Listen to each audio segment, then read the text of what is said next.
এই জন্য যে মনে করে আমার আত্মার চিকিৎসা দরকার, ওই রকম হক্কানি কোন আল্লাহওয়ালার কাছে গিয়ে বলবে, হুজুর আমার তো নজর হেফাজত হয় না, আমার জবান হেফাজত হয় না, আমি লোভনীয় কোনো জিনিস পাইলে হালাল হারাম মানতে পারি না, স্ত্রী সন্তানের উপর আমি তো জুলুম করে ফেলি, মেজাজ দেখায় ফেলি, রাগ করে ফেলি, কত কিছু, আমি তো মানুষকে উৎকৃষ্ট মনে করতেই পারি না, আমি তো কারো ভালো দেখতেই পারি না, এগুলা রোগ। পেশার বয়সের দিনদার দিন দরদি আমার মুসলমান ভাইয়েরা, আমি আল্লাহ পাক রব্বুল আলামিনের পবিত্র কালামের এক অংশ তিলাওয়াত করলাম এবং হযরত রাসূল করিম সাল্লাল্লাহু আলাইহি ওয়াসাল্লামের কয়েকখানা হাদিস শরীফ পাঠ করলাম। আল্লাহ পাক আমাদের সকলকে কোরআনে পাক এবং হাদিসে পাকের নূর দান করেন, কোরআনে পাক হাদিসে পাকের সহি ইলম দান করেন, আল্লাহর খুশির জিন্দেগি দান করেন, গুনাহ থেকে তওবা করার তৌফিক দান করেন। উলামায়ে কেরাম আপনাদেরকে দাওয়াত দিলেন, আপনারা বিভিন্ন জায়গা থেকে এখানে তাশরিফ নিয়ে আসছেন। আমরা ছোটবেলা থেকে একটা কথা জানি, যে হজ করে না তার মুখে হজের কথা পুরোপুরি কেউ বুঝে না। এমনকি যারা মাদ্রাসায় পড়েন এবং পড়ান, হজের অধ্যায়ও যারা পড়ান, যদি হজ না করেন কথার মধ্যে একটু ঘাপলা থাকে, পুরাটা ক্লিয়ার হয় না। এত বই পুস্তক পড়ে নাই, যে বেচারা হজ করে আসছে তার থেকে শুনলে, যিনি শুনবে তিনি একটু আশ্বস্ত হবেন, কারণ সে কি মুখস্থ বলতেছে না দেখে দেখে। আর আগের যিনি ডক্টরেট সাহেব, উনি কি দেখে দেখে না মুখস্থ? মুখস্থ। তো দ্বীন ইসলাম এবং সিরাতুল মুস্তাকিম, জান্নাতের পথ, এই সম্পর্কে থিওরি যার কাছে যা আছে তো আছে। দ্বীনের কথা যে যতটুকু জানি এবং জানি, এগুলো হইল সব থিওরি, বই পুস্তক পড়া, ওয়াজ থেকে শোনা, কিতাব থেকে শোনা কথা। কোরআন শরীফে রব্বুল আলামিন বলেন, এইরকম কাছে, এইরকম মানুষের থেকে যদি দ্বীনের কথা শুনো, তুমিও বুঝবা না, যে তোমারে বলছে সেও আসলে বুঝে নাই, তার কাছেও বিষয়টা ক্লিয়ার না। কোন এলাকায় বেচারাদের তাল গাছ কখনো দেখে নাই, তালও দেখে নাই, নামও শুনে নেই। তো খেতে চাষ করতে গেলে খাল পাড়ে কোত্থেকে ভাসতে ভাসতে একটা তাল আসছে, এটা দেখে তারা ভয় পেয়েছে। মোড়ল সাহেবের নিকট নিয়ে গেলে, যে কি জিনিস, গোল গাল, আবার একটু নরম, মাথায় টুপিও দেখা যায়, এটা কি জিনিস? উনি খুব কান্না করলেন, সবাই সাথে কানলো। পরে আবার উনি হাসতে আরম্ভ করলেন, সবাই তাজ্জুব, তারাও হাসতে আরম্ভ করলো। বললেন যে জনাব কি বিষয়, একটু খুলে বলেন। বললেন যে তোমাদের আজকের এই বিপদের সময় আমি আছি, এই জন্য তোমরা আমার কাছে আসছো, আমি না থাকলে তোমরা কই যাবা, এটা মনে করে আমি কানলাম। আবার সকলে কান্না শুরু। না, মোড়ল দীর্ঘজীবী হোক, আরো দীর্ঘকাল বেঁচে থাকুক, খুব ভালো কথা। বলল যে শেষে যে হাসলেন সেটা কেন?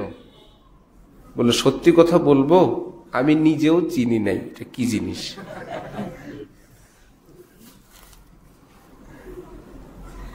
সে নিজেও চিনে নাই এটা কি জিনিস। মক্কা শরীফে একবার আমাদের শেখ হযরতওয়ালা ঢালকানগর আল্লামা শাহ আব্দুল মতিন সাহেব দামাত বারাকাতুহুম, আল্লাহ পাক হযরতওয়ালার হায়াতে বরকত দান করেন। এরকম মানুষ পৃথিবীতে কম আসেন, পুরো দুনিয়ায় মাঝে মাঝে মাঝে মাঝে আল্লাহ পাক পাঠান, পাঠাইতেই থাকবেন। আমি হযরতওয়ালার এক ইঞ্জিনিয়ার, আমরা এক রুমে খাবার খাই। গোশটা কিসের গোশ দিল আজকে, ট্রাভেলস ওয়ালারা যে রান্না করে দিল, কিসের গোশ? আমাকে বললেন মাওলানা তো এ কিসের গোশ এটা? আমি বললাম হযরত তো খাসির মতো লাগে, খাসির গোশত। একই দস্তরখানে একই পাত্র থেকে খাবার খাই। ইঞ্জিনিয়ার আব্দুর রহমান এটা কি? হযরত আমার কাছে তো গরুর মতো লাগে।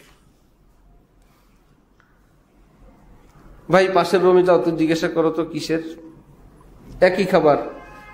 তারা বলে আমরা তো মনে করছি এটা উটের গোশত। একজনে বলে না, হাড্ডিতে দেখা যায় এটা বড় মুরগি, সৌদিয়ান মুরগি আপনারা চিনেন নাই। আরে বাবা, এক পাতিলে পাকাইলো, এত তথ্য, একটু হাসাহাসি, একটু মজা, একটু টেনশন। ভাই একই রান্না, এতজন এত কিছু বলে, বেশ কমেরও তো সীমা আছে। গরু, খাসি, মুরগি, উট, কি মুশকিল। এটা হাসতেছি আমরা, খাই। হযরত বলে খাও তো, এটা গরুর গোশত, খাও, ঝামেলা করো না, খাও। ঠিক আছে, এটা নিয়ে আর কোনো রিচার্জ চলবে না, আমরা চুপ। যাই হোক হোক, হালাল জিনিস।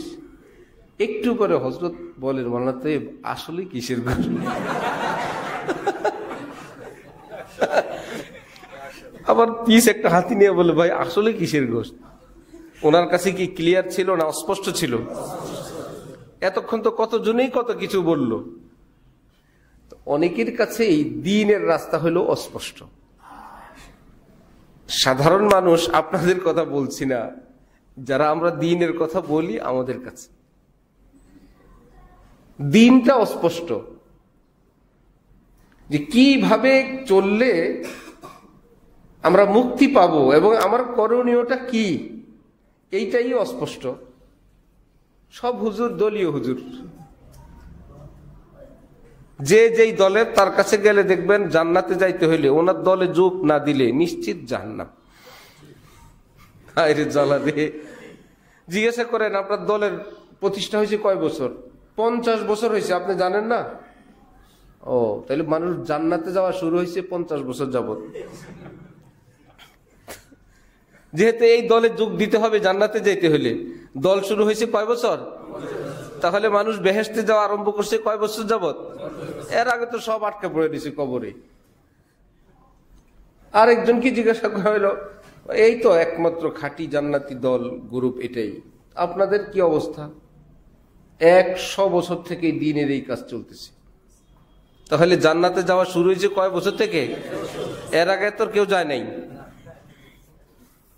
আরেকজন বলল 400, কেউ 500, কেউ 700, কেউ 800, কেউ 1000 বছর। এই দরবারের তারিখ দেখেন, 1000 বছর যাবত। আরে বাবা, এর আগে কি হয়েছে? নবীজি আসতেন এখন থেকে 1000 বছর আগে না 1500 বছর আগে? নবীজি এবং সাহাবী এরা কি শুধু বেহেশতি না সর্দার? সর্দাররা গেল কই? তাহলে এমন কথা বলা, শুধু আমাদের তরিকাটা, যেটার বয়স 10, 20, 50, 100, 200, 500, 1000, এটা বলা কি ঠিক না গলত? এক। ঠিক আছে, সবাই ঐক্য চায়। কেমনে চায় জানেন? সবাই আমার দলে আসুক। কি সুন্দর ঐক্যের সিস্টেম। আপনি যদি এতই ঐক্য চান, আপনার দলটাকে বিলুপ্ত করে দিয়ে আরেকটা দলে যোগ দেন, কমপক্ষে একটা গ্রুপ তো কমলো, ঠিক না? আমাদের এক ড্রাইভার ছিল, রেন্টেকার, ভাড়া গাড়ির ড্রাইভার, খুব দুষ্ট। গাড়িতে উঠার থেকে নিয়ে নামা পর্যন্ত তার গল্প শুনতে শুনতে আমরা ক্লান্ত। আমাদের কোনো কথা নাই, হাসতে হাসতে এক একটা বলে। দরকার এমন লোক দরকার, সফরে কুম্বিসা হইলে ক্ষতি। গালভার এক একজন, সফরের ক্লান্তি, আবার চেহারায়ও মারাত্মক। এইরকম লোকের সঙ্গে সফর করা নিষেধ। সফরে থাকতে হয় ফুরফুরা, হাসি, আনন্দ, ফুর্তি। এতে করে সফরের ক্লান্তিও টের পাওয়া যায় না, এর কষ্টে কষ্ট টের পাওয়া যায় না। হাসতে হাসতেই সফর শেষ। বলেন তো, যাত্রাবাড়ি হুজুর কি ঠান্ডা না গরম? গরম না? আল্লামা মাহমুদুল হাসান সাহেব ঠান্ডা হুজুর না গরম? ওনার ক্রেডিটে হইল উনি নেতা ধমকানোর হুজুর। যেখানে যাবে হয়তো ওখানে মোহতামিমরে ধরবে, পাইলে এমপিরে ধরবে, পাইলে মন্ত্রী ধরবে। এটা ওনার একটা বৈশিষ্ট্য। এটা কেমনে জানি ঘাটে ঘাটে মিলেও যায়। পাইয়াও যায় উনি। এক এমপি সাহেব আসছেন সিরাত মাহফিলে একটু আলোচনা করবেন, ওনার এলাকায় বড় একটা সিরাত মাহফিল, সুযোগ হয়েছে। তুমি সিরাত মাহফিলে আসলা, তোমার দাড়ি নাই, তোমার কাছে নবীর সিরাত নাই, তুমি কিসের সিরাত নিয়ে আলোচনা করবো? সুযোগ পাইছে না? নেই বেটা কি বলতে পারবে আমার দাড়ি আছে? বলতে পারবে দাড়ি কি নবীর সিরাত না? এমন একটা পয়েন্ট দিয়ে ধরে, এটা মানতে বাধ্য। যাও আগে সিরত নিয়ে আসো, বলে সিরতে কথা বলবা। জি হুজুর। এটা আবার উনি সব জায়গায় বলবেন, ডিসিএস কে অমুক। বিভিন্ন ভাবে উনি অত্যন্ত জালালি তবিয়তের মানুষ। আল্লাহ হযরতের হায়াতে বরকত দান করেন। এরকম মানুষ কি ঘরে ঘরে হয়? হয় না। আলেম যদি এরকম পাওয়ারফুল হয়, এটা আলেম সমাজের ইজ্জত, মুসলমানরাও গর্ব করে। এমন হুজুর আছে তোর প্রেসিডেন্ট গিরি ছুড়ে দিবে, আছে না? গুলশানে উনি খতিব, তৎকালীন প্রেসিডেন্ট, বেচারা মাইক নিয়ে কিছু একটা কথা বলতে নিছে, এতে কোনো ভুল হয়েছে, এই প্রেসিডেন্ট রানিং প্রেসিডেন্টে বসায় দিছে, বসেন। আপনি নিজের ইমানও ডুবাবেন, মুসলমানদের ইমানও ডুবাবেন, দেশও ডুবাবেন, বসেন। ধমক শুনলে তো যে কেউ মানুষ একটা বিব্রত হয়ে যায় না? বসাই দিলেন। উনি আবার বললেন এইটা বলেন। এই বেচারা আবার দাঁড়ায় ওনার শিখানো বক্তৃতা দিছে।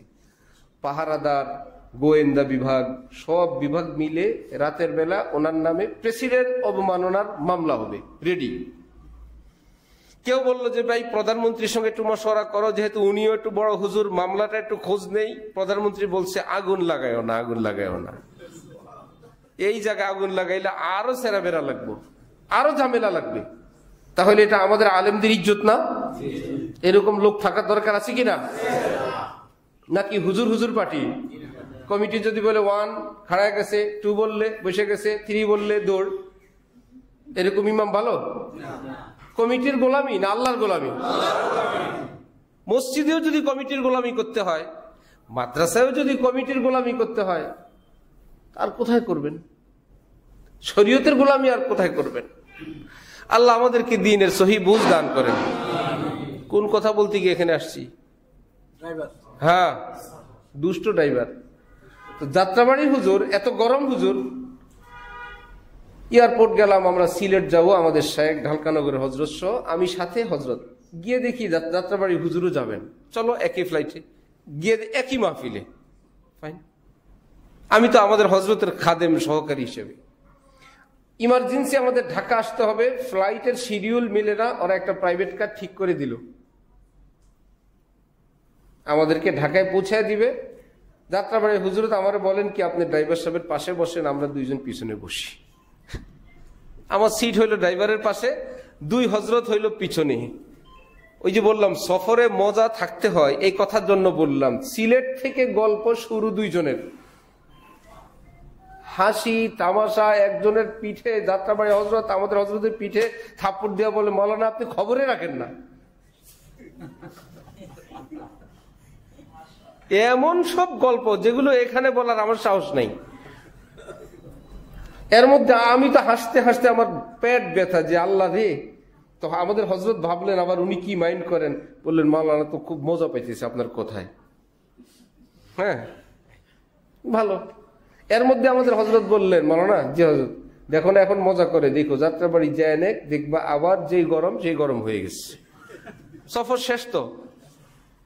ঠিক ফজরের আগ দিয়ে যাত্রাবাড়ি মাদ্রাসার গেইটে প্রবেশ করলেন, হুজুরের গাড়ি দেখে একজন ছাত্র আগে আসছে, এই তুই দেখে নাকি? আবার যেই হুজুর সেই হুজুর হয়ে গেল। হজরত বললেন বলছিলাম না। তাহলে সফরের মধ্যে কি কুম্বিসা না হাসি খুশি?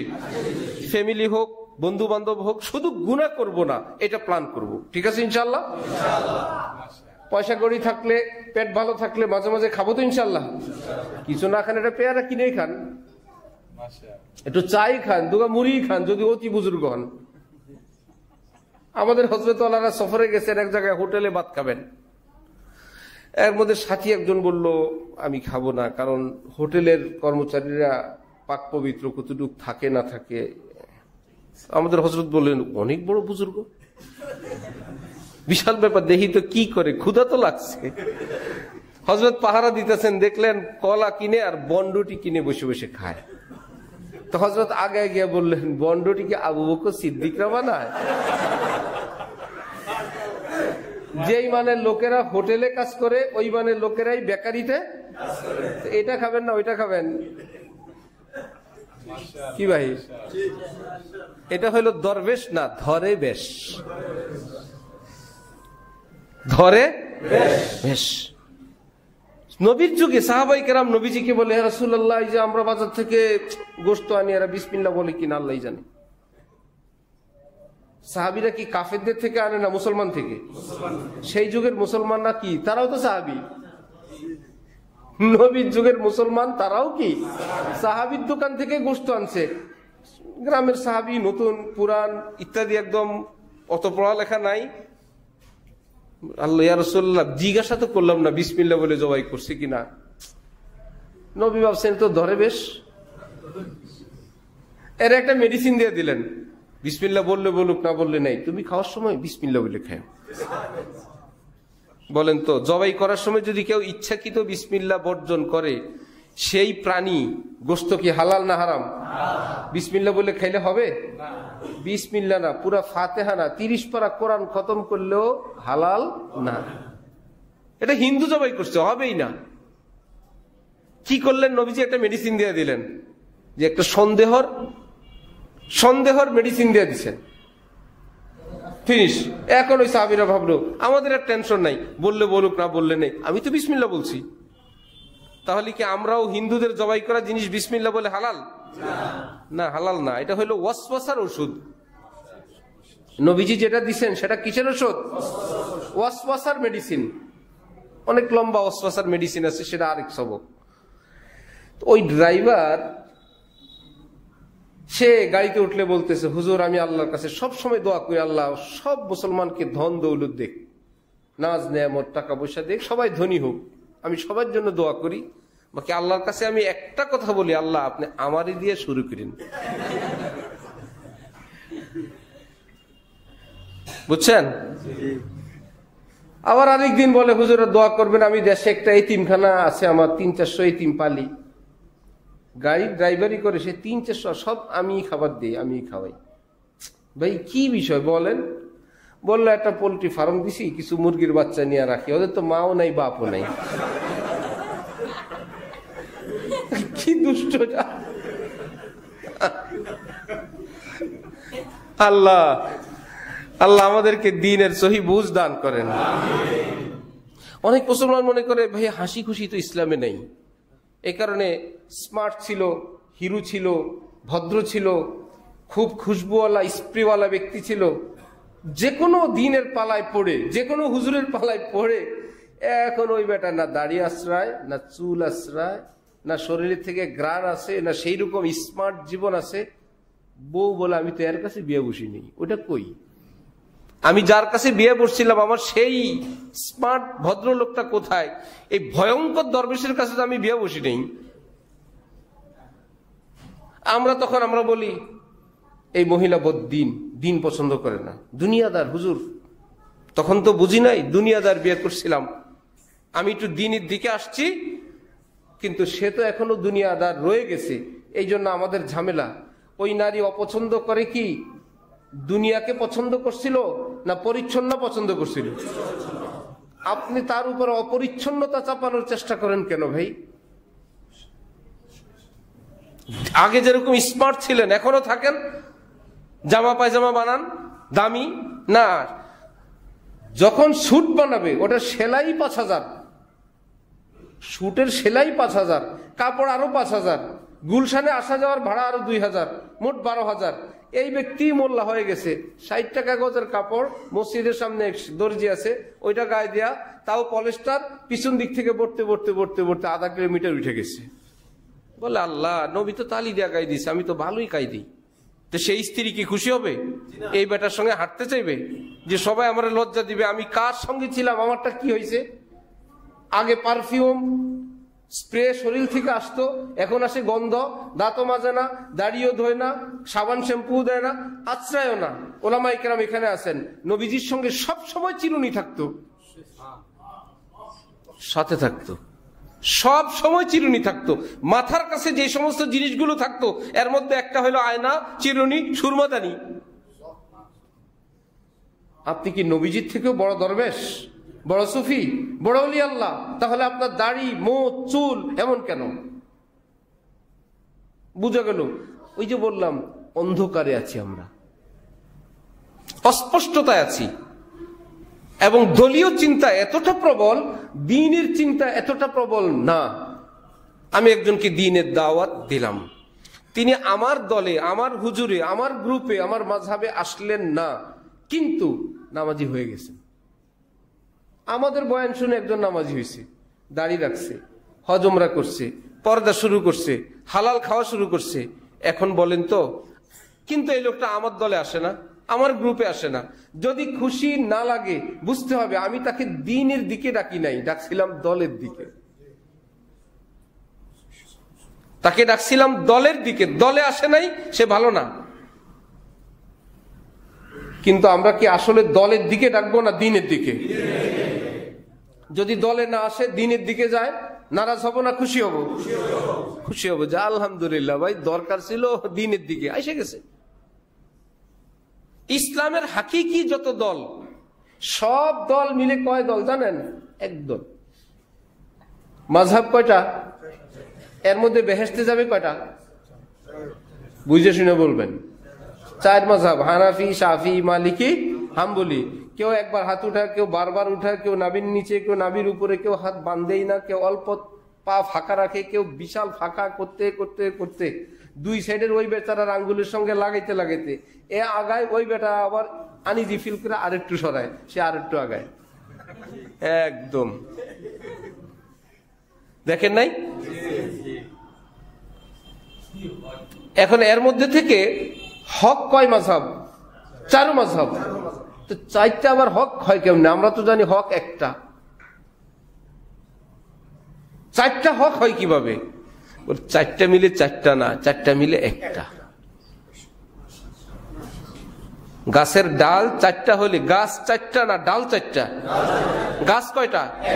সেই ডাল থেকে যদি হাজার হাজার ডাল বাইর হয়, এ হাজার হাজার গাছ না হাজার হাজার ডাল? গাছ কয়টা? সুতরাং হক তরিকার যত তরিকা, দ্বীনের হক সহি আলেম ওলামাদের নেতৃত্বে কোরআন হাদিসের আলোকে যত হক আছে, আজানও হক, ইমামতিও হক, হেফজখানাও হক, মক্তব হক, বুখারিও হক, মুসলিমও হক, তবলিগও হক, খানকাও হক, ওয়াজও হক, বয়ান করা হক, ইসলামী রাজনীতি করাও হক। যদি হকের উপর থাকে, এর মধ্যে কি একটা হক না সব হক? আমি কি করব? সব পারবেন? মুয়াজ্জিন সাহেব বললাম 3 দিন আজান, 3 দিন তবলিগ, 3 দিন তাফসীর, 3 দিন হাদিস রাখবেন মুয়াজ্জিন? বলল এত বড় ইসলামের স্কলার দরকার নেই, আর আমার যদি থাকেন থাকেন। কি ভাই, ইসলাম এত হক? বলে এত হকের চিন্তা আপনার করা লাগবে না, আপনি এক হক নিয়ে থাকেন। হেফজখানার হাফিজ সাহেব বলল, ভাই শুধু কোরআন কি দিন নাকি? আর দিনের কাজ নাই, আমি সারা বছর হেফজখানায় পড়ে থাকবো, এটা হবে না। হেফজখানায়, মক্তবে, জেহাদে, রাজনীতিতে আমি সব করতে চাই। রাখবেন কোন মাদ্রাসা মসজিদওয়ালারা হেফজখানার শিক্ষক রাখবেন ওনাকে? বুখারীর হুজুর বললেন খালি বুখারী পড়াইলে হবে না, মাদ্রাসাওয়ালারা বলবে তাহলে তো 50 বছর লাগবে বুখারী খতম দিতে। ছাত্র পড়াবে কে? আপনি যে ঘুরবেন, আপনি জায়গায় পড়েন, আপনি এখানে পড়েন, আপনি আজান দেন, খাদিম সাহেব মসজিদে যান, দাওয়াত তাবলীগ তোমরা ঘুরতে থাকো, তোমরা মসজিদে আসবা, আলেমদের থেকে পরামর্শ নিবা, কারণ এত ডাক্তার দেশে নাই, কম্পাউন্ডার একটু বেশিই থাকে। কি ভাই, ইঞ্জিনিয়ার বেশি না শ্রমিক বেশি? এখন যদি শ্রমিকরা বলে স্যার এত কষ্ট আমরা করি, আপনিও নামেন, আরে গরু ইঞ্জিনিয়ার নামে না, শ্রমিকরাই মাঠে নামে। মালিক বেশি না কর্মচারী বেশি? বাড়ির মালিক টাকা দেয়, ইঞ্জিনিয়ার নিয়োগ দেয়, সব হাই হেলের উপরে, সব এলাকায় আসেও নেই। আপনাদের এলাকায় যে বড় বড় গ্রুপ, সিটি ইত্যাদি, মালিকরা ডেলি আসে তো, না? আপনাদের সঙ্গে দেখা হয় না প্রতিদিন? কিন্তু গাড়ি দেখেন না, শ্রমিক দেখেন না। তো বলেন, আমরা তো ছোটবেলা থেকে কোনোদিন মালিকরে দেখি নাই। এই বিল্ডিং হইলো, এই গাড়ি চালায়, এই মাল উৎপাদন করে শ্রমিকরা। সুতরাং সিটি কোম্পানির মালিক শ্রমিকরা, তাদেরকে দেখছি। কিন্তু সবাই মাথায় জানে বেতন দেয় কে, চাকরি দেয় কে, রাখে কে? যে চাকরি দেয় তারে রাখে কে? গোড়ার গোড়া একজন মালিক আছে, পুরা কোম্পানি তার বা তাদের। ঠিক ইসলামের যত শাখা প্রশাখা আছে, যত শ্রমিক রাস্তাঘাটে দেখা যায়, যত কনস্টেবল দেখা যায়, মুসলমানদেরকে এটা জানতে হবে এই গোড়ার গোড়া হযরতে মুহাম্মদুর রাসূলুল্লাহ সাল্লাল্লাহু আলাইহি ওয়াসাল্লাম। এই যুগে উলামায়ে কেরাম। মাঠে থেকে যদি দাবি করো বিল্ডিং আমি করছি, বিল্ডিং আমার, কি আগের মতো থাকবে না লাল বানায় দিবে? একদম জরুরি জায়গা লাল বানায় দিবে। তোর বিল্ডিং? হ্যাঁ আমি বানাইছি, আমার বিল্ডিং। আর তোর তো কর্মচারী রাখছে বেটা, তোর মতো কতগুলো ছিল ভুল করছে, ওগুলোকে বহিষ্কার করে দিছে। জামিয়া হাকিমুল উম্মত আমার শাইখের মাদ্রাসা, 12,000 বর্গ ফিট। আমি তখন দায়িত্বে এক ইঞ্জিনিয়ার রাখলাম, কন্ট্রাক্টর কাজ করতেছি, গিয়া দেখি ইঞ্জিনিয়ার ছাতা নিয়ে খাড়া রয়েছে, ওরা রড বাঁকা লাগাইতেছে, রড না বাইন্দেই ঢালাই দিয়ে দিতেছে। ইঞ্জিনিয়ার সাহেব দাঁড়ায় আছে, অলি আল্লাহ মানুষ, বুজুর্গ টাইপের, ছাতা দিয়ে। আমি বললাম আপনারা রাখছিল যাতে করে ওদের ভুল ভাল কাজগুলো কেউ দেখতে না পারে, ছাতা দিয়ে ঢাইকে রাখার জন্য। কি সুন্দর ছাতা দিয়ে খায়া দিছে, রড বাঁকা এবং বান্ধেও নাই, ঢালাই দিয়ে ভিতরে চলে গেলে তো আর কেউ দেখবে না। হযরত কেউ জিজ্ঞাসা করলাম না, আগে ঘরে বহিষ্কার করলাম, খাড়ার উপর বিদায় করে হযরতকে বললাম, হযরত এই ঘটনার বিদায় করছি। বললো কিউ ঠিক আছে। এরকম চাকরি যায় না কারো? কারা চাকরি নোট করে? যারা মালিক তারা নোট করে।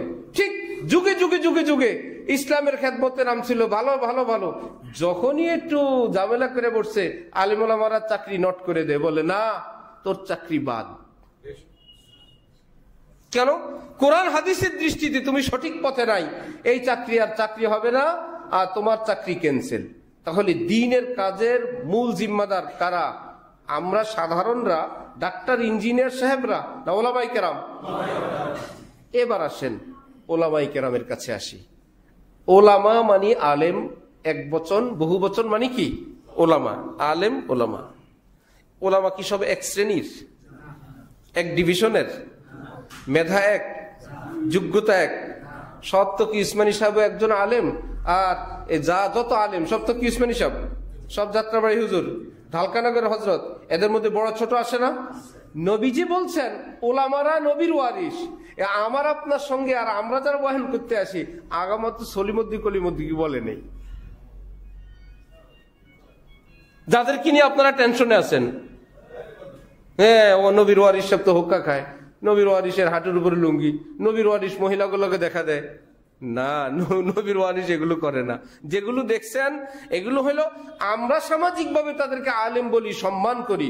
কোরআন হাদিসের দৃষ্টিতে নবীর ওয়ারিস মানি যার কাছে গেলে নবীর ঘেরান পাওয়া যায়, নবীজির আখলাক পাওয়া যায়, নবীজির দৃষ্টিভঙ্গি পাওয়া যায়, নবীজির মতন উদারতা পাওয়া যায়, নবীজির জন্য সকল স্তরের মুসলমানদের জন্য ব্যথা পাওয়া যায়। কালিমাওয়ালাকে নিজের আপন ভাই বলে। কিয়ামতের দিন নবীজি কি বলবেন? যারা তাহাজ্জুদ গুজার, 5 ওয়াক্ত নামাজ, 5 কল্লি টুপি, সুন্দর দাড়ি, অমুক অমুক পীর সাহেবের মুরিদ, হক্কানি তত মুসলমান, আমি শুধু তাদের নবী। নবী এই বলবেন না সব মুমিনের? শুধু মুমিন।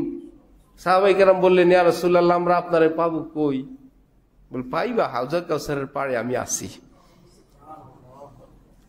রব্বুল আলামিন ফেরেশতা দিয়ে খবর পাঠাবেন, নবীজিকে জান্নাতে যেতে বলেন। কাজ অনেক বাকি, অনেক কষ্ট হবে দাঁড়ায় থাকতে। নবীজি বলবেন একটা উম্মতের হিসাব বাকি থাকতে আমি জান্নাতে যাব না। যে মায়ের সন্তানের বিচার হবে, সন্তান আসামি, মা ঘুমায় যাবে? যে রাত 12টা বাজে ফজর পড়তে হবে, আমি ঘুমায় যাই, যা হয় হবে। মা ঘুমাইতে পারবে? বাবা ঘুমাইতে পারবেন? পর্দার আড়ালে বাগানের ভিতরে চোখের পানি ঢালবেন আর বলবেন, ইয়া আল্লাহ আপনি দিলের মালিক, বিচারকদের অন্তরে আপনি রহম দিলেন, আমার ছেলে তো ভুল করছে, কোনো না কোনো ভাবে আল্লাহ ছেলেটার মুক্তির একটা ব্যবস্থা করেন। নবীজি বলেন, শাফাআতি লিআহলিল কাবাইরি মিন উম্মতি, আমার উম্মতের যে সমস্ত বান্দাগুলো, উম্মতগুলো ঈমান তো আছে, কবিরা গুনাহ করে আটকা পড়ে গেছে, আমি ওয়াদা করলাম ঈমান থাকলে আর হাজারো লক্ষ কবিরা গুনাহ যদি থাকে, কিয়ামতের দিন সুপারিশ করে সব জান্নাতে নিয়ে যাব। নবী বলেন আমি সবার নবী, আপনি বলেন এই গ্রুপের হুজুর, সেই গ্রুপের হুজুর, আর বাকিগুলো আপনার ভালো লাগে না, অথচ এরাও মুসলমান, এরাও মুমিন, তারাও নামাজ পড়ে। বুঝতে হবে ওই যে বেচারা বলছিল তালওয়ালা, মনে আছে? একবার কান্দে পরে হাসে, আমি তো চিনি নেই। হযরত আলী বলে আরে খাও গরুর গোশত, খাইলাম, একটু পরে হাসেন আর বলেন আরে ভাই আমি তো আসলে কিসের গোশত।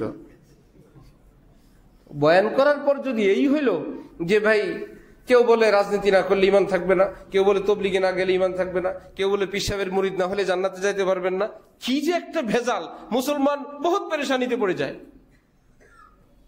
এইটুকুন বলেন ভাই পাক্কা মুসলমান না হইলে বিপদ আছে।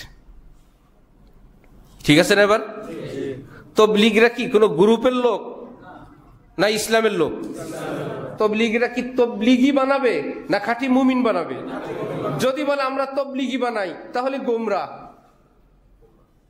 আমরা তবলিগি বানাই, ও মুসলমান বানান না, তবলিগি বানান।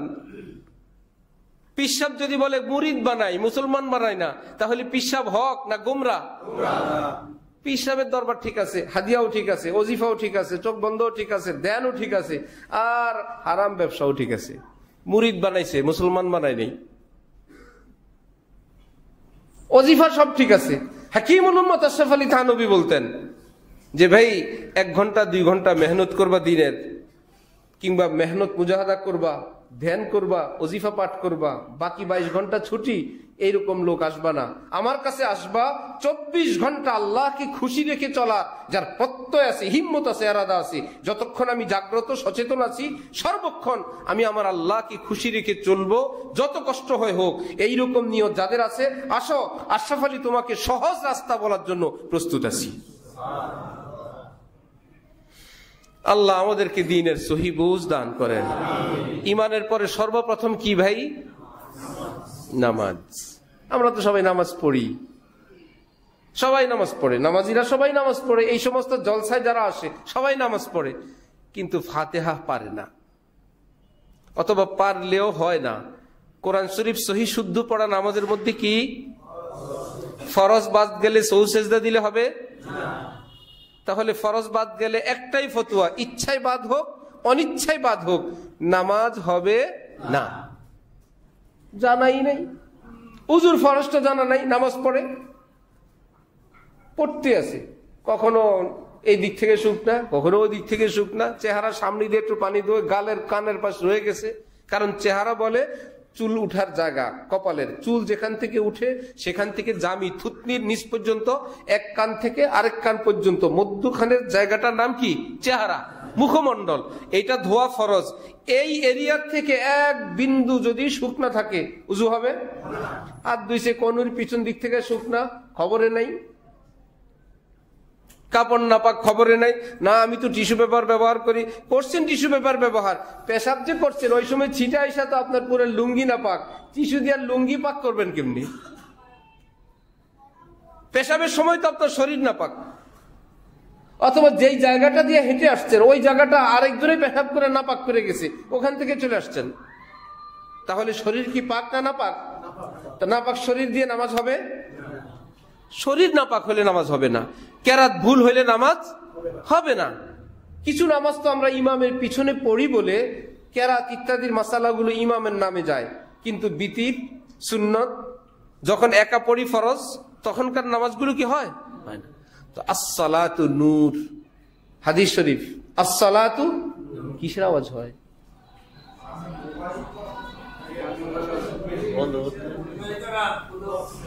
আচ্ছা আচ্ছা, এরকম মেশিন হয় কখনো? এটা মেশিন থেকে, ওই নেট থেকে এরকম কোনো কিছু চলে আসে? এটাতে কিছু নেই, হালকা একটু কমে দেন।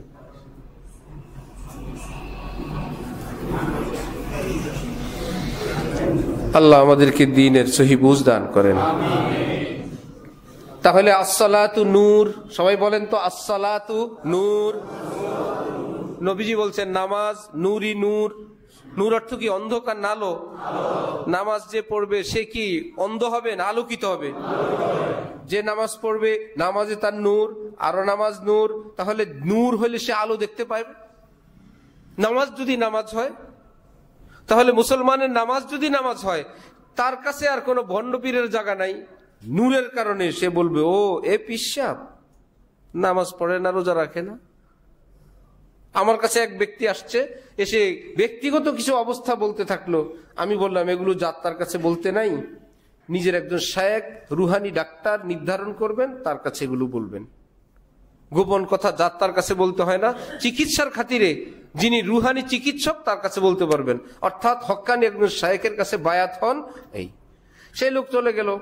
বেশ কিছুদিন পর আমার বাদামতলী এলাকার ব্যবসায়ী বলল যে, আপনি যে বলছেন একজন পীর সাহেবের কাছে বায়াত হইতে, হক্কানি, আমাদের এলাকা মানিকগঞ্জে আমাদের বাড়ির পাশেই অত্যন্ত বড় একজন আল্লাহওয়ালা আমি পাইছি, সারা দেশ থেকে তার কাছে লোক আসে, খুবই ভালো।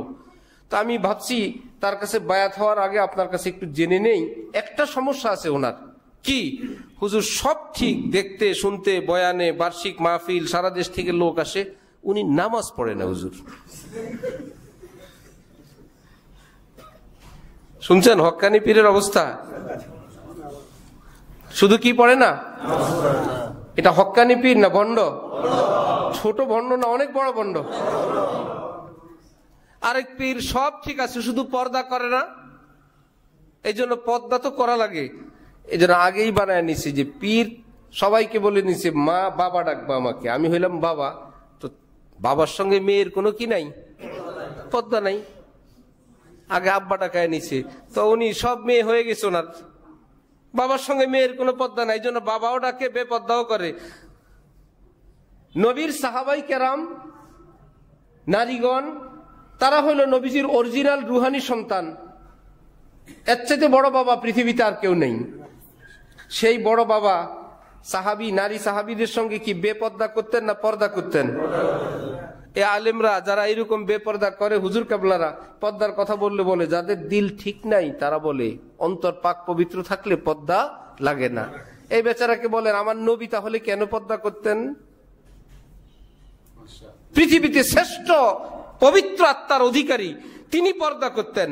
এটা ইসলামের বিধান। এখানে কার অন্তর পবিত্র, কারটা অপবিত্র, এটা হসপিটালে নিয়ে টেস্ট করা পবিত্র আলাদেরকে বলবে আপনার জন্য পর্দা লাগবে না, এরকম কিছু? আল্লাহু আকবার।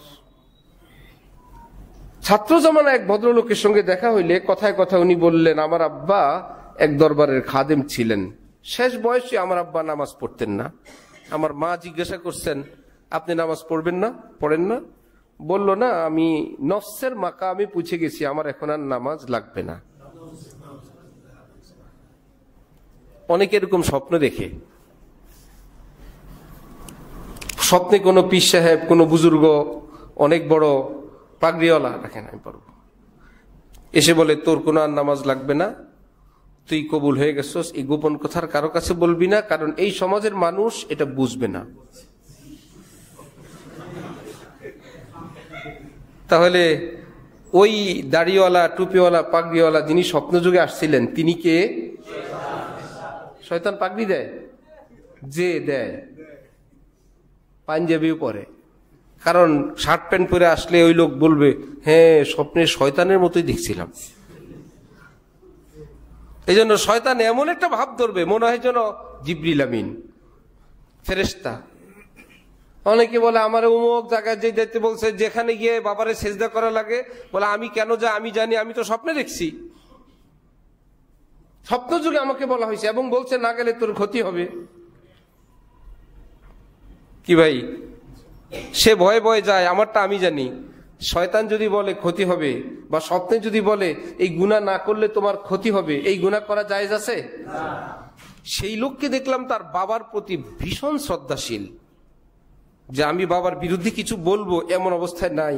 আমি ওই লোকটাকে বুঝানোর জন্য সহজে বললাম, আল্লাহু আকবার, আপনার বাবাকে আল্লাহ এত উচ্চ মাকাম দিলেন, নবী রাসূলের চেয়ে উচ্চ মাকাম। সেই লোক বলে, হুজুর নবীর চেয়ে উচ্চ মাকাম কেউ কি পায়? আমি বললাম, যদি নাই পায়, নবীজি যখন অসুস্থ, দুই সাহাবীর কাঁধের উপর ভর দিয়ে পা মুবারক উঠাবেন আর রাখবেন, এইটুকুন ক্ষমতা নবীজির নাই। টানতে টানতে ওনারা মসজিদে নিছেন, নবীজি নামাজ পড়তে হয়েছে জীবনের শেষ দিন পর্যন্ত। আপনার আব্বা যেহেতু উচ্চ মাকামের অধিকারী, ওনার তার নামাজ লাগে নেই। এক কথায় বেচারা শিক্ষিত ছেলে বুঝে গেছে। এখন বলে তাহলে কি আমার আব্বারের শয়তানি দোষ ছিল?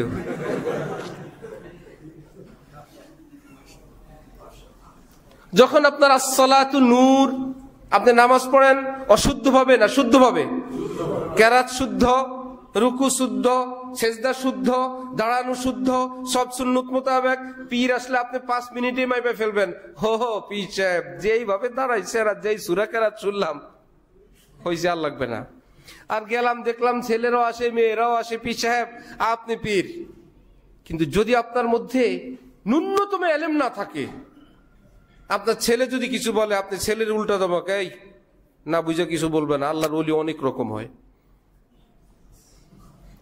বহু রকমের আল্লাহর ওলি, মারিফতের ব্যাপার স্যাপার এগুলো বুঝবে না। ওলিদেরকে কিছু বলতে হয় না। যে নামাজ পড়ে না আল্লাহর ওলি, ওটা বেপর্দা করে, এটা ওলি? যার দরবারে আশপাশে চতুর্দিকে নেশা আর নেশা, ওইটাও আল্লাহর ওলি? অথচ ছেলে বুঝছে, ছেলে বাবাকে সতর্ক করে, বাবা উল্টা ধমক দেয়, ওলিয়া উলিয়াদের ব্যাপারে কিছু বলতে নেই।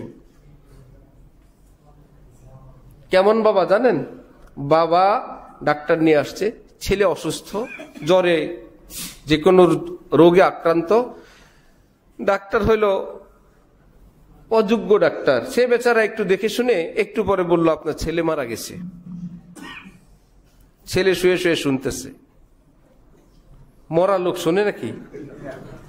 সে তো ভাবতেছে আল্লাহ আমি নাকি মারা গেছি, আমারও তো এখন জানাজা দিবে, দাফনও করবে। সে কষ্টে মষ্ট করে কষ্টে বলল আব্বা আমি মরি নেই। এইবার শুনে ওই বাবার কথায়, যেই বাবারা বলে বলিস না, ওই বাবা ছেলেরে বলতেছে চুপ থাক, তুমি মরছো না মরো নাই তুমি বেশি বুঝো না, ডাক্তার বেশি বুঝেন। ডাক্তার সাহেব বলছেন মারা গেছো, মারা গেছো, কোনো কথা নেই, চুপ করে থাকো। কি ভাই, এটা কি ডাক্তার বেশি বুঝে না রুগী বেশি বুঝে? সে বলে আমি মরি নাই, বলে না তারপরে তুমি মারা গেছো, ডাক্তার সাহেব যেহেতু বলছেন। পীর দাবি করলো, এলাকার চেয়ারম্যান সাহেব, মোড়ল সাহেব, অমুক হক্কাখোর, নেশাখোর সব গিয়া পীরের দরবারে সেজদা করে দরবার দেয়। কোন শাইখুল হাদিস যায় সেখানে, কোন আলেম যায়, খতিব যায়, মুফতি সাহেব যায়, কোন হযরত যায়, তখনই বুঝতে হবে এটা শয়তান। এটা আবার কোন নায়েবে রাসূল যার কাছে কোনো সাহাবী নাই? কেমন রাসূল যার কাছে কোনো সাহাবী নাই? সব মুনাফিক। বুঝতে হবে এটা রাসূলের ভান ধরছে, এ রাসূল না। আলেমের ভান ধরছে। আলেম যদি হইতো অন্যান্য আলেমরা বলতেন আল্লাহ ইনি বড় পীর জিলানী, ইনি খাজা মঈনুদ্দিন চিশতি, ইনি হাফিজি হুজুর, ইনি পীরজি হুজুর, আল্লাহ ইনি শামসুল হক ফরিদপুরি, ইনি গঙ্গোহী, ইনি থানবী, ইনি নানুতুবি, আল্লাহ আমি তো ওনারই খুঁজি, ওনার একটা জুতা বহন করব। আলেমরা গিয়ে বলবে, তখন আপনাকে বুঝতে হবে এত বড় বড় আলেমরা যার বুকে জুতা জড়ায় ধরে তিনি একজন হক্কানি আল্লাহওয়ালা। আসসালাতু নূর, নামাজ কি নূর? কোন নামাজ? সূরা কেরাত ছাড়া না সূরা সহ? যখন আপনি সূরা কেরাত সহ নামাজ পড়বেন, এইবার আল্লাহ পাক আপনার চোখ খুলে দিবেন। এই মুহূর্তে কি করা দরকার, কোন গ্রুপে যাওয়া দরকার? এবার আপনি বলবেন ছোটবেলা একজনের আম খাইছিলাম, হুজুর আমের টাকা কেমনে দেওয়া যায়? হুজুর এক দোকানদার থেকে বাকি খাইছিলাম, এই দোকানদার তো দোকান ছেড়ে চলে গেছে, হুজুর টাকা কি করব? হুজুর একদিন বাসে উঠছিলাম, এই মিথ্যা কথা বলে ভাড়া দেই নাই, বলছিলাম ভাড়া দিছি, আসলে তো দেই নাই, তখন তো বুঝি নাই। যখন ভিতরে প্রকৃত নূর আসবে তখন আপনার জান্নাতের পথের বাধা কি আপনি নিজে বুঝতে শুরু করবেন।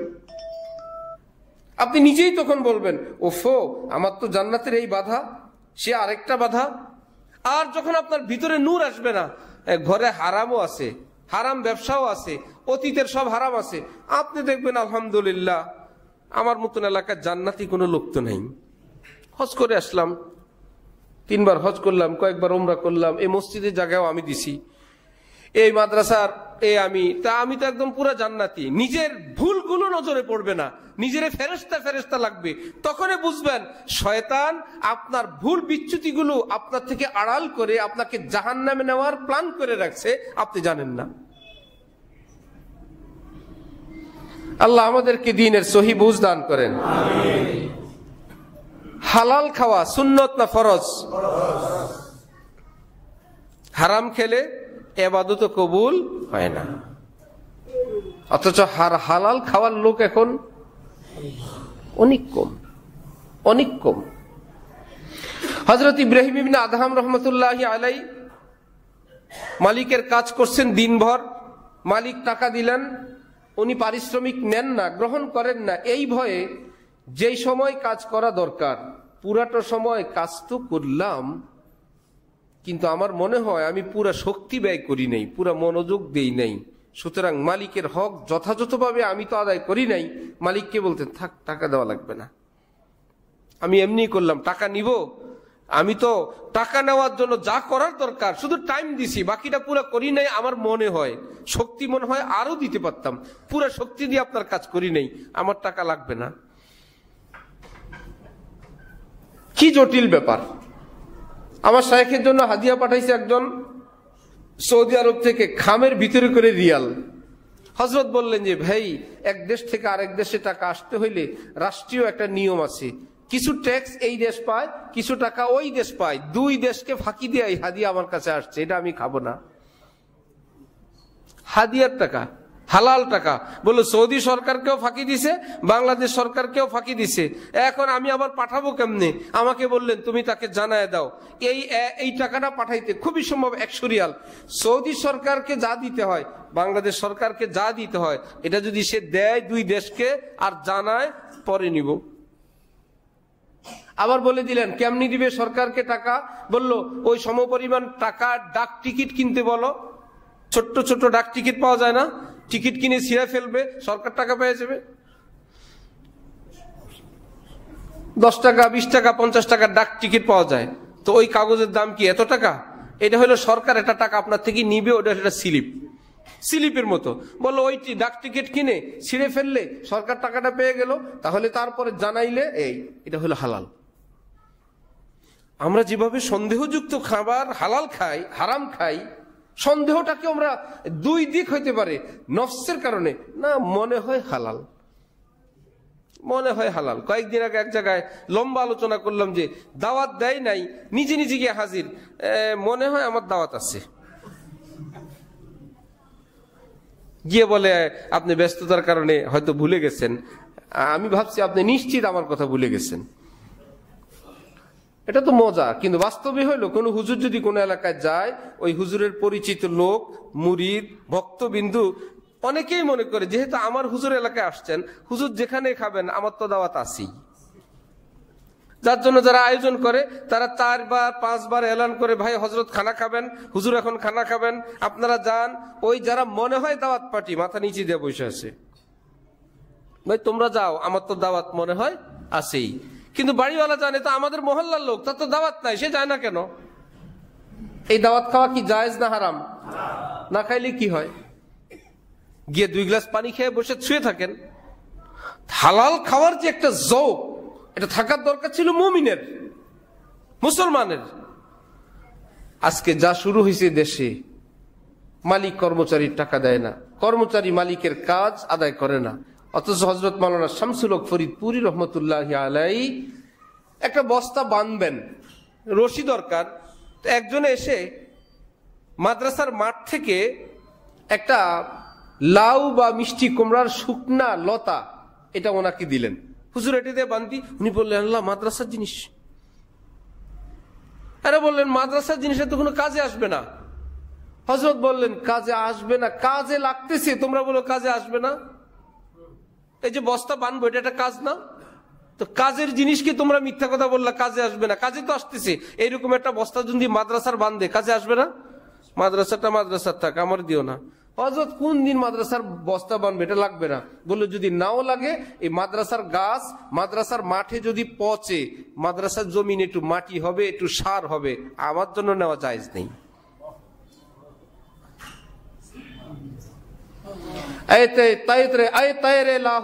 उस रिजिक से मौत अच्छी जिस रिजिक से आती हो परवाज में कोताही।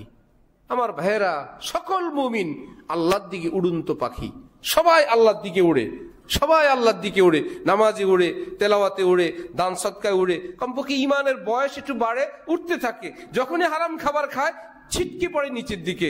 আল্লামা ইকবাল বলেন, হে আল্লাহর দিকে উড়ন্ত পাখি, হে মুমিন ভাই, এক কাজ করেন, উস রিজিক সে মৌত আচ্ছি, ওই খাদ্য খাবার রিজিক অর্থ থেকে মৃত্যু উত্তম। জিস রিজিক সে আতি হো পরওয়াজ মে কোতাহি, যে অর্থ গ্রহণ করলে, সুবিধা গ্রহণ করলে আপনি ছিটকে নিচে পড়ে যাবেন। এক কাজ করেন, না খেয়ে উঠতে থাকেন, হারাম খেয়ে ছিটকে পড়বেন না। তাহলে হালাল খাওয়া এটা কি আমাদের জন্য নফল কাজ না ফরজ কাজ? তাহলে মুমিন একদিকে ঈমানওয়ালা, আরেকদিকে নামাজওয়ালা, আরেকদিকে হালাল খানেওয়ালা। আল্লাহ বলছি, আল্লাহর কসম করে বলছি, নূরুন আলা নূর, নূরে নূর, তার চোখে আলোয় আলো। হক্কানি আলেম, দুষ্ট আলেম, সহি পীর, বন্ড পীর, কি করা দরকার অর্ধেক তার কাছে খবর হয়ে যাবে।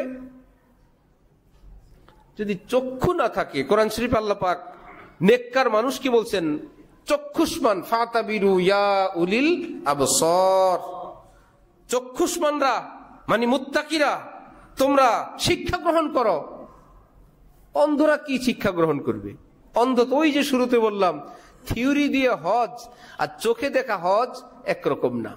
যেই ব্যক্তি গুনার ভিতরে থাকে, সে যদি দ্বীনের কথা বলে, থিওরি দিয়ে বলে। নাবালেগ ছেলের মুখে বিয়ের গল্প, বাসর ঘরের গল্প, আর যে বিয়ে করলো শ্বশুর বাড়ি আর বাসর ঘরের গল্প একরকম না দুই রকম? দুই রকম। ঠিক আমার ভাইয়েরা, আমরা বিভিন্ন মতের, বিভিন্ন দলের, বিভিন্ন ফেরকার, বিভিন্ন চিন্তার, কোনো অসুবিধা নাই যদি সহি হয়। একে অপরকে শ্রদ্ধা করব, ভালোবাসবো, কিন্তু এটা মনে রাখতে হবে, আমরা যেই জামাতে আসি, যেই গ্রুপে আসি, আমাদের টার্গেট কি ওই জামাতের লোক হওয়া না পাক্কা মুসলমান হওয়া? এই ছোট্ট একটা কথা মনে রাখবো। আসি একটা জামাতের সঙ্গে, আসি এক হুজুরের সঙ্গে জুড়ে, দুনিয়া সব হুজুরের সঙ্গে তো জোড়া যায় না। তাহলে কি আমি হুজুরের দলের হব না আল্লাহর হব? আমি আসি একটা জামাতের সঙ্গে, ওই জামাতের হব না আল্লাহর হব? আল্লাহর হইতে গেলে কি নামাজ লাগবে না? হালাল লাগবে না? রুজি হালাল লাগবে না? পর্দা লাগবে না? যদি নাও বলেন লাগবে, কারণ এক এক দলের কর্মসূচি এক এক রকম, এক এক দলের কাজ এক এক রকম। এই জন্য ছোট্ট এক দুইটা কথা বলি এবং বয়ান শেষ করি। অনেক হাদিসে আছে এই কাজ করলে জান্নাত, এই দুই কাজ করলে বেহেশত। এই দুইটা জিম্মাদারি নিলে নবীজি জান্নাতের জিম্মাদারি নিবেন, আছে না? যে লজ্জাস্থান এবং জবানের দায়িত্ব নিবে, নবী বলেন আমি তোমার বেহেশতের দায়িত্ব নিব। তো সহজ, নামাজ রোজা না রেখায় দুইটা ডিউটি নিয়ে নেই, হাদিস শরীফে তো আছেই। 5 ওয়াক্ত নামাজের পরে যে আয়াতুল কুরসি পড়বে, নবী বলেন তার মাঝে আর জান্নাতের মাঝে একটা ঘাটি, মৃত্যু পার হইলে বেহেশত। সহজ। আরেক হাদিসে বলেন 5 ওয়াক্ত নামাজের পর সুবহানাল্লাহ, আলহামদুলিল্লাহ, আল্লাহু আকবার যে 10 বার করে পড়বে, শোয়ার সময় 33 আল্লাহু আকবার 34 পড়বে, নবীজি বলেন একদম সোজা জান্নাত। এরকম বহু ব্যাপার আছে, এই কাজ করলে ফজিলত, এটা করলে জান্নাত, এইরকম যত হাদিস আছে। সেটার ব্যাখ্যা হলো, যদি আপনি মুসলমান হওয়ার পর পড়েন, মুসলমান হওয়ার পর যদি ওই আমলটা করেন, আপনার জন্য ফজিলত। মুসলমানই হন নাই, বাজারে আগের যুগে গুড়া মাছ কিনলে ফাও দুগা দিত, আপনার দেশে আছে এখন? নাই?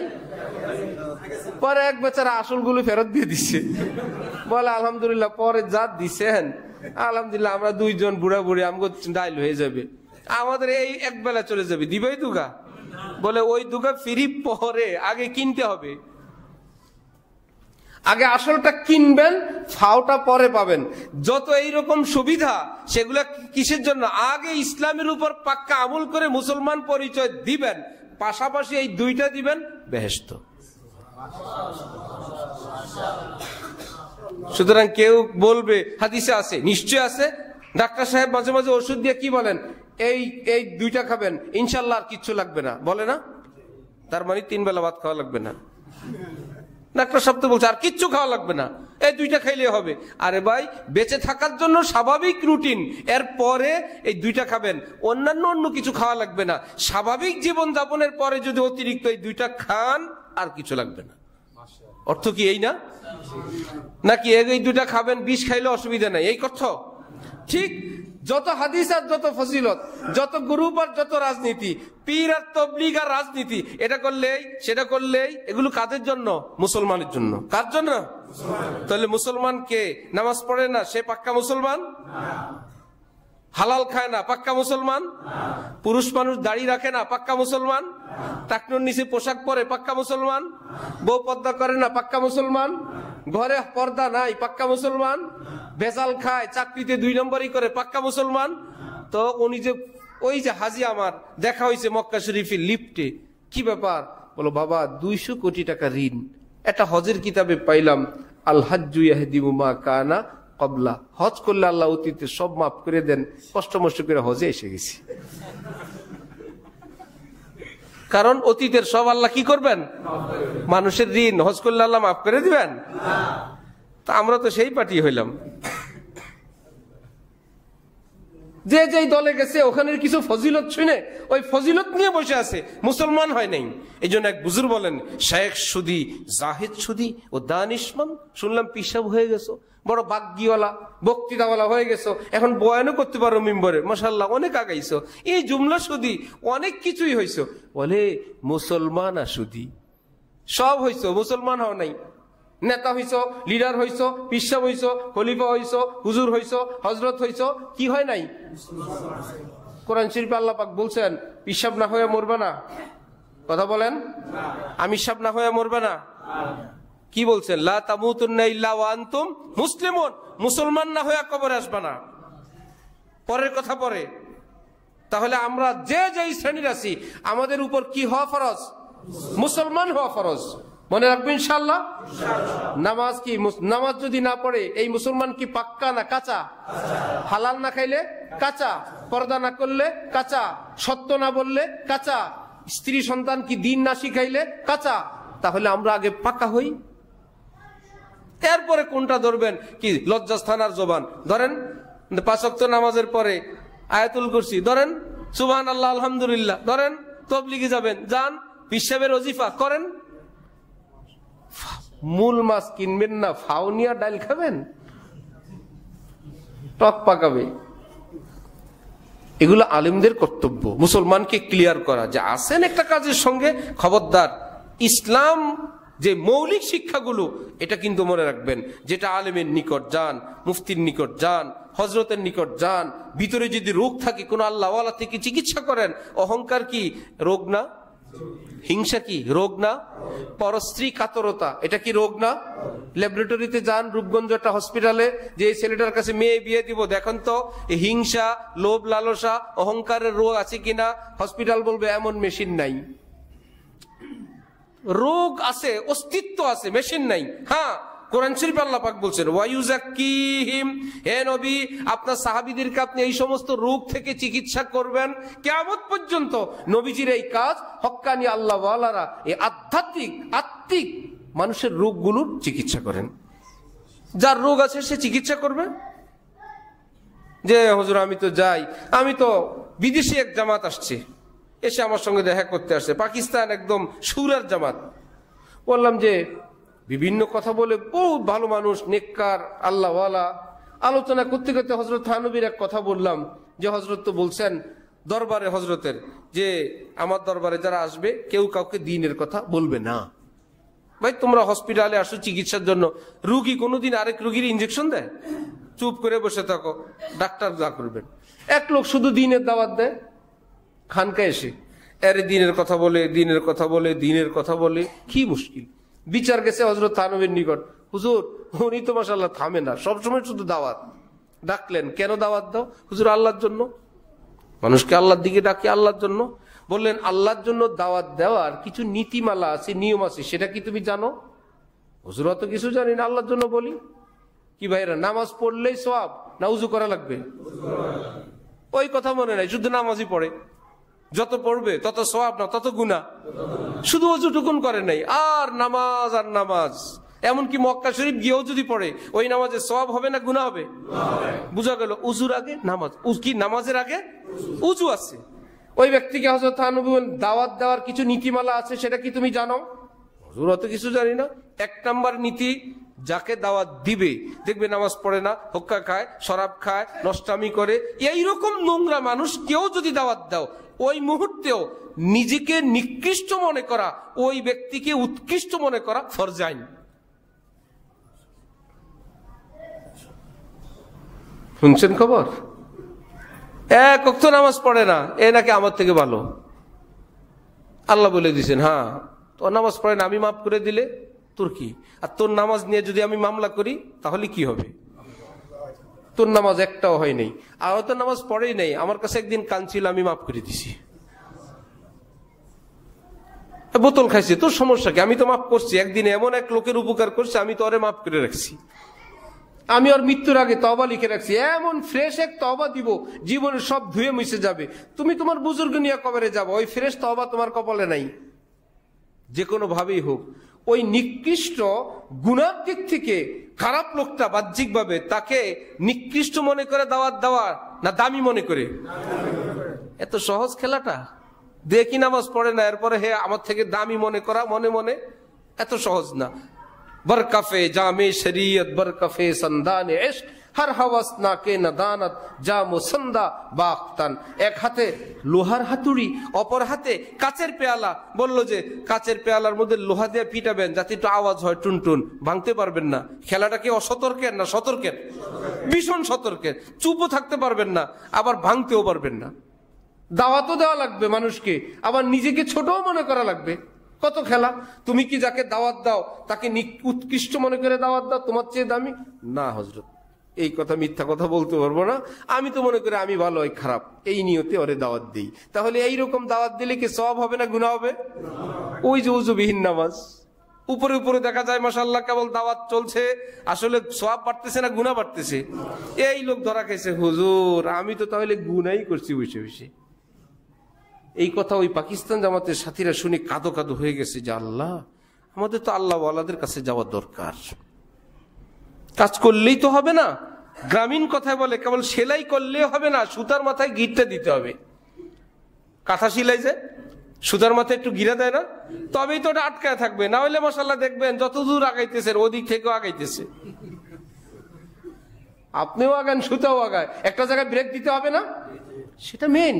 এই জন্য যে মনে করে আমার আত্মার চিকিৎসা দরকার, ওই রকম হক্কানি কোন আল্লাহওয়ালার কাছে গিয়ে বলবে হুজুর আমার তো নজর হেফাজত হয় না, আমার জবান হেফাজত হয় না, আমি লোভনীয় কোনো জিনিস পাইলে হালাল হারাম মানতে পারি না, স্ত্রী সন্তানের উপর আমি তো জুলুম করে ফেলি, মেজাজ দেখায় ফেলি, রাগ করে ফেলি, কত কিছু, আমি তো মানুষকে উৎকৃষ্ট মনে করতেই পারি না, আমি তো কারো ভালো দেখতেই পারি না।